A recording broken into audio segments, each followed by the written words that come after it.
Victor, breath சொன்னது சரிதான். இன்னும் நமக்கு 6 நிமிஷம் கூட இல்ல. பென் சாப்பிள லோட் பண்ண வேணாம், உடனே உள்ள வா. என்னாச்சு? இருப்பா, இன்னும் ஒண்ணு பாக்கி இருக்கு. பென் திரும்பி பாரு. என்னத்தை திரும்பி பாக்குறது? இங்க என்ன இருக்கு?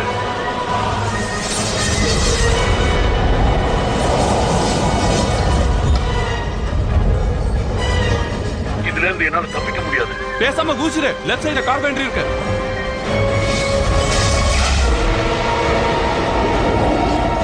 என்ன பண்ற? ஷீல்ட க்ளோஸ் பண்றேன். உங்களை அப்படியே வெளியில விட முடியாது. வேற வழி இல்ல.